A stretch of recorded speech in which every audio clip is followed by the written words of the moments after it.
அப்போ இவ்வளோ பொருத்தம் பார்த்து என்னாச்சு அப்படின்னா சரியா புரிஞ்சுக்குங்க, நட்சத்திரத்துக்கு பொருத்தம் பார்த்து யூஸே இல்லை.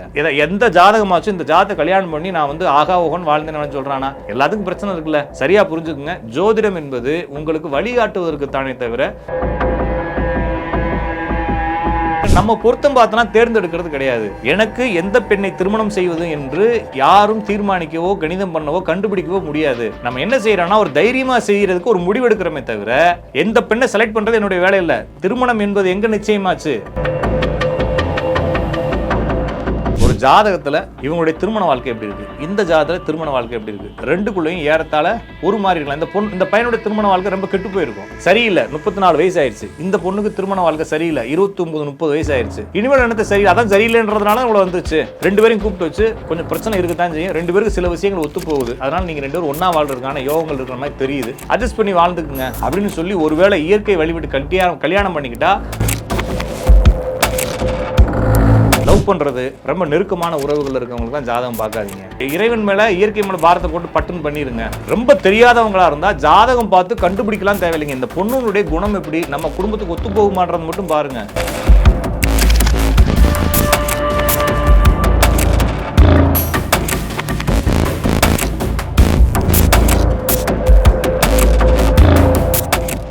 ரியல் ஒன் ஆன்மீகம் நேயர்கள் அனைவருக்கும் வணக்கம். நான் உங்கள் ஜோதிடன் ராஜநாடி காப்பா. மீண்டும் இந்த காணொளி வாயிலாக உங்களை சந்திப்பதில் மிகுந்த மகிழ்ச்சி. நண்பர்களே, நாம் இந்த சேனல் வழியாக தொடர்ச்சியாக ஜோதிடம் குறித்த தகவல்கள் நிறைய பார்த்துட்டு வரோம்.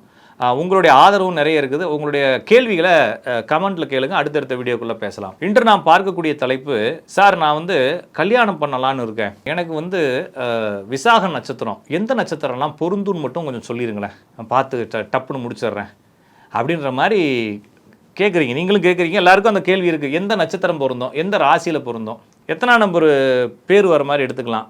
ஏன் நிறைய பேர் நார்த் சைடுலேருந்து வரவங்கலாம் அது அந்த பக்கம் கெடுத்து வச்சுருக்காங்க போல. எடுத்தோடனே எனக்கு வரக்கூடிய பெண்ணுடைய முதல் லெட்டர் என்ன, எனக்கு வரக்கூடிய கணவருடைய முதல் லெட்டர் என்ன, இது மாதிரிலாம் கேட்குறாங்க. அப்போ என்னென்னா அவங்க ஈஸியாக செலக்ட் பண்ணுறது இல்லையா? சரி, இது மாதிரி ஏதாவது ஜோதிடத்துறையில் இருக்கானா? இந்த மாதிரி எந்த ஒரு தகவலும் ஜோதிடத்துறையில் இல்லை. ஆனால் நட்சத்திர பொருத்தம்னு இருக்கே சார், அது உங்களுக்கும் தானே தெரியும், எனக்கும் தானே தெரியும். நட்சத்திர பொருத்தம் இருக்கே சார், அப்போ இந்த நட்சத்திரம் என்னுடைய நட்சத்திரம், என் பொண்ணுக்கு இந்த நட்சத்திரம் அப்படின்றப்ப ஜோசியர் பேப்பருக்கு எழுதி கொடுக்குறாரு. ஒரு 7 நட்சத்திரம், 12 நட்சத்திரம், 13 நட்சத்திரத்தை எழுதி கொடுத்து வரக்கூடிய வரன் இந்த நட்சத்திரத்தில் தான் இருக்கிற மாதிரி எடுத்துக்கங்கிறாரு. அப்படிலாம் எப்படி சார் சொல்கிறாங்க அப்படின்னா, ஒரு நட்சத்திரத்துலேருந்து இத்தனாவது நட்சத்திரம், ஒரு ராசிலேருந்து இத்தனாவது நட்சத்திர ராசி, பெண் ராசிலேருந்து இத்தனாவது ராசிகள் ஆண் ராசி பொருந்தும்னு ஒரு லாஜிக் வச்சுக்கிட்டு இருக்காங்க.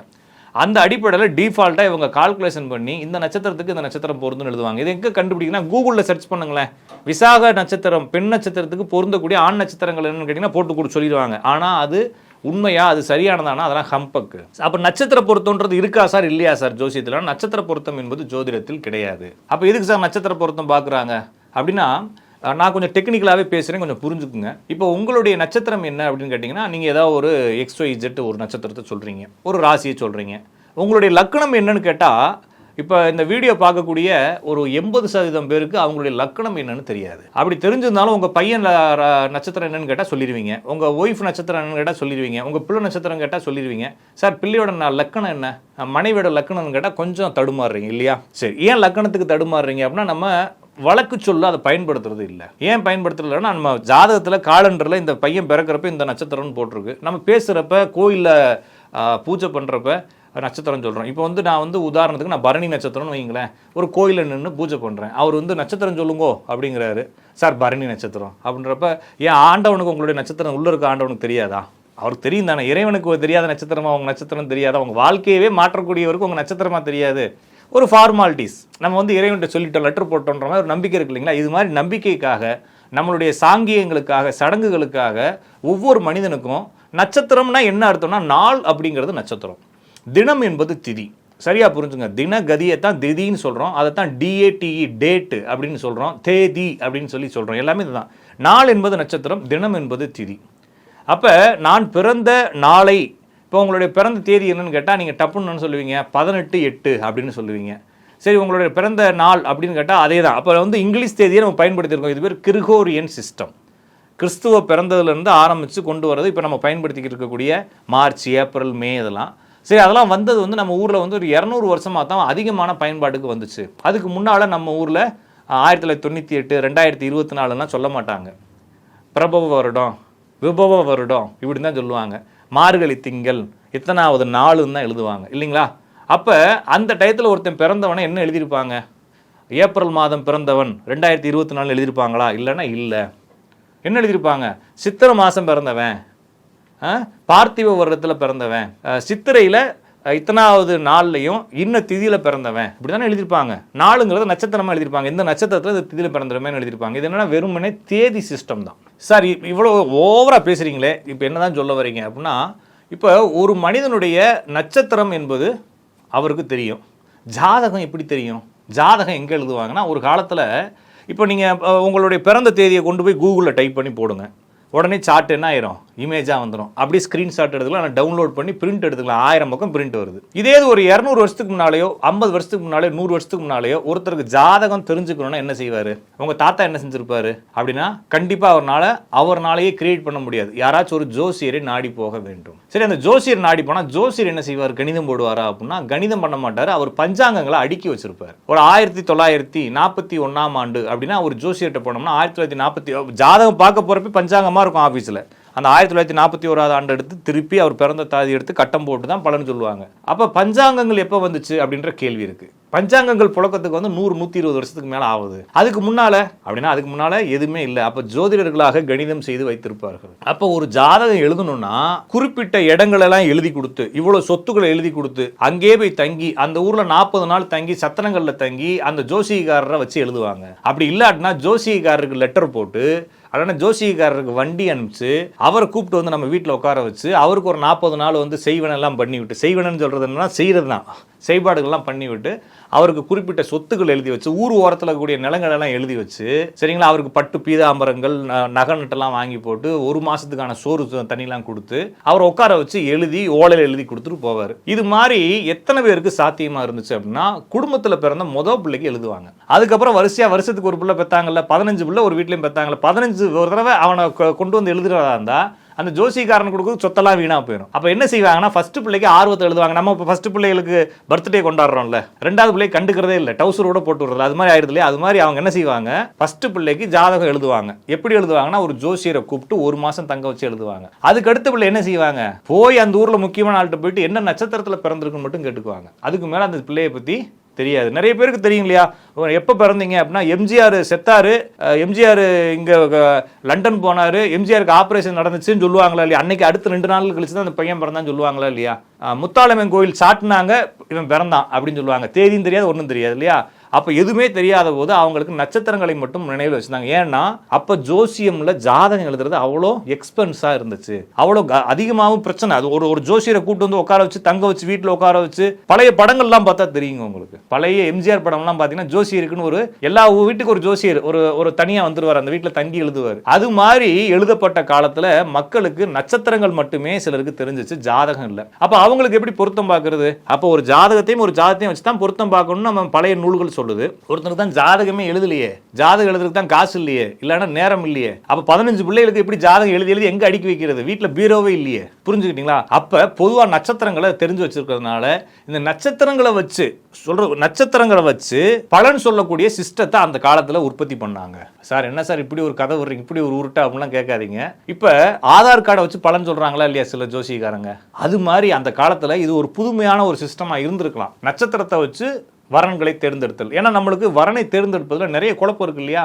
இப்போ என்ன செய்றீங்க, ஒரு ஜாதகத்தை கொண்டு போய் கொடுக்குறீங்க ஜாதகர்கிட்ட, ஜோசியர்கிட்ட. அவர் பார்க்குறாரு, இந்த பிள்ளைக்கு இப்படி இருக்கணுமே அப்படின்னு கேட்குறாரு. சரி, இதே ஒரு 200 வருஷத்துக்கு முன்னாலே 50 வருஷத்துக்கு முன்னாலே இந்த ஜாதகத்தை கொண்டு போய் கொடுக்கணும்னா ஜாதகமே இல்லையா அந்த பிள்ளைக்கு? அப்போ அந்த பிள்ளைகிட்ட என்ன செய்யறாங்க, என்ன நட்சத்திரம் கேட்குறாங்க, புனர்பூச நட்சத்திரம் அந்த பிள்ளை அப்படின்னு கொண்டு போய் ஜாதகர்கிட்ட வெத்தலை வாக்கு கொடுத்து புனர்பூச நட்சத்திரம். இன்னும் நான் கற்றுக்கும் போது எங்கள் தாத்தா காலத்தில் நான் நிறைய பெரிய பெரிய ஜோசியர்கள்ட்ட எல்லாம் உட்காந்து அனுபவங்கள் எனக்கு நிறைய இருக்கு. வரும்போது பிள்ளை நட்சத்திரமும் தெரியாது, பிள்ளை பேர் சொல்லுங்கன்னு கேட்பாங்க, பையன் பேர் சொல்லுங்கன்னு கேட்பாங்க. பையன் பேருக்கும் பிள்ளை பேருக்கும் அந்த ஃபர்ஸ்ட் லெட்டரை வச்சு இவங்களுக்கு இந்த நட்சத்திரமா இருக்குன்னு யூகிச்சுக்குவாங்க. அப்படி இருக்கணும்னு அவசியம் இல்லை. ஏன்னா நம்மளுக்கு நட்சத்திரம் தெரியாம பேர் வச்சவங்க எத்தனையோ பேர் இருக்காங்க இல்லையா? இப்போ நான் பார்த்திபன் என் பேர் இருக்கு, எனக்கு என்ன நட்சத்திரமா இருக்குன்னு ஊகிச்சு பாருங்க, கண்டிப்பாக அவங்களால கண்டுபிடிக்க முடியாது. ஆனா இந்த பா அப்படிங்கக்கூடிய வார்த்தைக்கு நாம நட்சத்திர எழுத்துக்கள் ஒரு நட்சத்திரம் இருக்கும் இல்லையா, அதுதான் என்னுடைய நட்சத்திரமா நீங்க எடுத்துக்கிட்டு கால்குலேஷன் பண்ணி ஒரு காலத்துல பொருத்தம் இன்னும் பாக்குறாங்க. அப்படிதான் பேர் பொருத்தம்னு சொல்லுவாங்க. கிராமங்கள்ல போய் பேர் ராசி மட்டும் பார்த்து சொல்லுங்க, பேர் ராசி பொருத்தம் பேர் பொருத்தம் சொல்லுங்கன்னு சொல்லுவாங்க. அப்போ ஒரு 50 ரூபா கொடுத்து பேர் பொருத்தம் பார்த்துட்டு போவாங்க. சிலருக்கு வந்து பேர் பொருத்தம் பண்றப்பலையும் சிலருக்கு தகட்டல் வரும். இந்த பேரா இந்த நட்சத்திரமா சரியா இல்லையே அப்படின்னு ஜோசி சொன்னே, சரியா இல்லையா பார்த்து சொல்லுங்க சாமி, ஒரே புள்ள அக்கா புள்ள கட்டிக்கலாம்னு நினைச்சேன், அப்படியா அப்படின்னு தவிர்க்க முடியாது, போய் வெத்தலை வாங்கிட்டு வான்னு சொல்லுவாங்க. ஒரு 12 வெத்தலை வாங்கிட்டு வருவாங்க, வெத்தலையை திருப்பி பார்த்து அதில் ஒரு பலன் சொல்லுவாங்க. அப்போ இது என்னன்னா, ஏதோ ஒரு வகையில் அந்த பெண்ணை பற்றி புரிந்து கொண்டு செய்யலாமா வேணாமா என்ற ஒரு தன்னம்பிக்கை ஏற்படுத்துவதற்காக, ஒரு நம்பிக்கை ஏற்படுத்துவதற்காக செஞ்சதான் இந்த பொருத்தமே தவிர, இது என்ன ஆயிடுச்சுன்னா ஒரு ஒரு இல்லாத குறைக்கு இழுப்பம்பூ சக்கரைன்ற மாதிரி இருந்த சிஸ்டம் இப்போ என்ன ஆகிப்போச்சுன்னா இதுதான் பிரைமரியாக வந்துருச்சு. எதை எடுத்தாலும் நட்சத்திர பொருத்தம் பாருங்க, நட்சத்திரத்தில் ரச்சு இல்லையா, வேணவே வேணாம். அவங்களே ஃபோன் பண்ணுறவே சொல்கிறாங்க, சார் ரச்சு தட்டி இருக்கு சார், சரி ரச்சு தட்டுச்சுன்னா என்ன இடிக்குதானே எங்கேயும் போய் இல்லைங்களா. அப்போ ஒரு ஒரு இந்த இந்த இப்போ வந்து நீங்கள் போய் ஹாஸ்பிட்டலில் பாருங்கள், இந்த வருஷம் ஆக்சிடென்டல் டெத்து எத்தனை பேர் ஆச்சுன்னு பாருங்க. நம்ம இந்து திருமணம் எல்லாமே வந்து ஜாதகம் பார்க்குறோம், ரச்சு பார்த்தானே பண்ணுறோம். அப்போ இவெல்லாம் எப்படி செத்தான்? ரச்சு பார்த்தானே பண்ணியிருப்பீங்க. ரச்சு இருந்தால் தாலிக்கு பங்கம் வரக்கூடாது இல்லையா, ஏன் செத்தாங்க? இத்தனை கோர்ட்டு வருஷம் எல்லைகளை அதிகமாக்கிட்டே இருக்குது. கிரிமினல் கோர்ட்லாம் வந்து மூடிக்கிட்டு இருக்காங்க, குற்றமெல்லாம் குறைஞ்சு போச்சான். ஆனால் ஃபேமிலி கோர்ட் அந்த பில்டிங்கில் ஃபேமிலி கோர்ட் எக்ஸ்டெண்ட் பண்ணிட்டு இருக்காங்க. அவ்வளோ குடும்ப பிரச்சனைகள் அதிகமாகிட்டே இருக்கு. அப்போ இவ்வளோ பொருத்தம் பார்த்து என்னாச்சு அப்படின்னா, சரியாக புரிஞ்சுக்குங்க, நட்சத்திரத்துக்கு பொருத்தம் பார்த்து யூஸே இல்லை, ஜாதகத்தில் பொருத்தம் பார்க்கணும். ஜாதகத்தில் இந்த பையனுக்கு எப்படி இருக்கும், இந்த பொண்ணுக்கு எப்படி இருக்கும். அதுக்கடுத்து இன்னொரு இதை விட முக்கியமான சப்ஜெக்ட், நம்ம பொருத்தம் பார்த்தோன்னா தேர்ந்தெடுக்கிறது கிடையாது. எனக்கு எந்த பெண்ணை திருமணம் செய்வது என்று யாரும் தீர்மானிக்கவோ கணிதம் பண்ணவோ கண்டுபிடிக்கவோ முடியாது. நம்ம என்ன செய்யறோம்னா ஒரு தைரியமா செய்யறதுக்கு ஒரு முடிவெடுக்கிறோமே தவிர, எந்த பெண்ணை செலக்ட் பண்றது என்னுடைய வேலை இல்லை. திருமணம் என்பது எங்க நிச்சயமாச்சு அப்படின்னா சொர்க்கத்தில் நிச்சயமாச்சுன்னு சொல்றோமா இல்லையா, அது ஆல்ரெடி நிச்சயமாயிருச்சு. நீங்க என்ன போய் தேர்ந்தெடுத்து ஒரு ஜோசிக்கார ஐடியா கொடுக்கறது? உங்களுக்கு எந்த பெண்ணை திருமணம் பண்ணணும், உங்களுக்கு எந்த ஆணை திருமணம் பண்ணணும், நீங்க பிறக்கிறப்ப தீர்மானம் ஆயிருச்சு. நம்ம கண்டுபிடிக்கிறதுக்கு பயமில்லாமல் செய்யறது தான் ஜோசியமே தவிர, அப்போ ஒரு ஜாதத்தை பார்க்கறப்ப எங்களுக்கு தெரியும், சார் இந்த ஜாதகம் ஓரளவுக்கு சிமிலரா இருக்கு சார், பார்த்தாலே ஒரு மாதிரி இருக்கு சார், பண்ணலான்னு தோணுது சார், இருந்தாலும் இந்த பிரச்சனைகளுக்கு கொஞ்சம் அட்ஜஸ்ட் பண்ணி போங்க சார்னு சொல்லலாமே தவிர, இதுக்கு இந்த மாதிரி வரணும், இவர் இந்த பக்கம் தான் வரணும் அப்படிலாம் நிறைய பேர் கேட்பாங்க. எந்த திசையிலேருந்து வருவாங்க அப்படிலாம் கேட்பாங்க. நான் என்ன கேட்பேன், என்ன காம்பஸ் வச்சு என்ன சிபிசிஐடி வேலையை பார்க்க போறீங்க, காம்பஸ் வச்சே தேடுவீங்களா நான் திசையை வச்சுக்கிட்டு? அப்படிலாம் இல்லை. ஒரு ஜோசியத்தில் ஒரு அளவு இருக்குது, லிமிட்டேஷன் இருக்குது. நிறைய மக்களும் எடுத்து வச்சிருக்காங்க, நிறைய ஜோசியர்களும் எடுத்து வச்சிருக்காங்க. இதில் நட்சத்திர பொருத்தம்னு சொல்லி 28 பொருத்தம் இருக்குது. 11 பொருத்தம்லாம் இல்லை, தசவித பொருத்தத்தை தாண்டி 28 பொருத்தம் இருக்குது. அந்த 28லையுமே தசவித பொருத்தத்திலையுமே 11 பொருத்தத்தை வேற வேற கான்செப்ட்ல கையாளுறவங்க நிறைய ஜோசிக்காரங்க இருக்காங்க. என்னை பொறுத்தளவுக்கு எதுவும் தேவையில்லை. ஒரு ஜாதகத்தில் இவங்களுடைய திருமண வாழ்க்கை எப்படி இருக்கு, இந்த ஜாதகத்தில் திருமண வாழ்க்கை எப்படி இருக்கு, ரெண்டுக்குள்ளேயும் ஏறத்தாழ ஒரு மாதிரி இருக்கலாம். இந்த பையனுடைய திருமண வாழ்க்கை ரொம்ப கெட்டு போயிருக்கும், சரியில்லை, 34 வயசு ஆயிடுச்சு. இந்த பொண்ணுக்கு திருமண வாழ்க்கை சரியில்லை, 29-30 வயசு ஆயிடுச்சு. இனிமேல் என்னத்தை சரியில்லை, அதான் சரியில்லைன்றதுனால இவ்வளோ வந்துச்சு.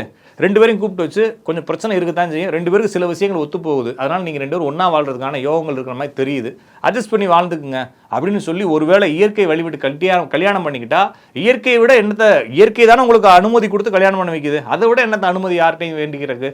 ஒன்று அப்படி செய்யுங்க. இன்னும் கொஞ்சம் தயக்கமாக இருக்குது, பயமாக இருக்குன்னா, நான் ஆரம்பத்துலேருந்து சொல்லிட்டு வந்துகிட்டு இருக்கேன், உங்களுக்குன்னு ஏதாச்சும் ஒரு நம்பிக்கை இருக்கணும், இறை நம்பிக்கை. பூ போட்டு பார்க்குறேன்னு சொல்லுவாங்க கிராமங்களில். பூ போட்டு பார்த்து இறைவன் சொன்னாரும் கல்யாணம் பண்ணிங்க. ஏன்னா உங்களுடைய விதியை நீங்கள்லாம் மாற்றிட முடியாது. சரியா புரிஞ்சுங்க. ஒரு சின்ன மிஸ்டேக் பண்ணுறதுனால நம்ம விதி மாறாது. ஏன்னா விதி எப்பயுமே தீர்மானமானது. எனவே இந்த நட்சத்திர பொருத்தம் இதில் போட்டு உங்களுக்கு பிடிச்சி லவ் மேரேஜாக இருந்தால் கல்யாணம் பண்ணிங்க. நிறைய பேர் என்கிட்ட ஜாதகத்துக்கு பணம்லாம் கட்டிடுவாங்க. எடுத்து இப்போ ஃபோன் பண்ணுறப்ப பேசிகிட்டே இருக்கும்போது, யாருங்க அது, ஏற்கனவே பழக்கமான பிள்ளை மாதிரி இருக்கு அப்படின்னு. ஆமாம் சார், லவ் பண்ணுற பிள்ளைக்கு ஏன் சார் நீங்கள் ஜாதகம் பார்க்குறீங்க, லவ் பண்ணுற பிள்ளைக்கு எதுக்கு நீங்கள் பொருத்தம் பார்க்குறீங்கன்னு சொல்லி காசை போட்டுட்டு கட் பண்ணிடுவாங்க காலை. லவ் பண்ணுறது ரொம்ப நெருக்கமான உறவுகள் இருக்கவங்களுக்கு தான் ஜாதகம் பார்க்காதீங்க. இறைவன் மேல இயற்கை மேல பாரத்தை போட்டு பட்டுன்னு பண்ணிருங்க. ரொம்ப தெரியாதவங்களா இருந்தா ஜாதகம் பார்த்து கண்டுபிடிக்கலாம் தேவையில்லைங்க. இந்த பொண்ணுடைய குணம் எப்படி, நம்ம குடும்பத்துக்கு ஒத்து போகுமான்றது மட்டும் பாருங்க. யாரா இருந்தாலும் போராடித்தானே ஆகணும். எந்த ஜாதகமாச்சும் இந்த ஜாதகத்தை கல்யாணம் பண்ணி நான் வந்து ஆகா ஓகோன்னு வாழ்ந்தேன்னு சொல்றானா? எல்லாத்துக்கும் பிரச்சனை இருக்குல்ல. சரியா புரிஞ்சுக்குங்க. ஜோதிடம் என்பது உங்களுக்கு வழிகாட்டுவதற்கு தானே தவிர அது மேல ஏறி உட்காந்து பயணம் பண்ண முடியாது. சரியா புரிஞ்சுக்கிட்டு, அதாவது ஜோதிடத்தை ஒரு ஊன்றுகோலா பயன்படுத்திக்கலாம், அதையே பாதையாக வைத்துக் கொள்ளக்கூடாது என்ற அடிப்படையில் நம்ம இன்னும் அதிகமான தகவல்களை அடுத்தடுத்த வீடியோக்குள்ள பார்ப்போம். நன்றி, வணக்கம்.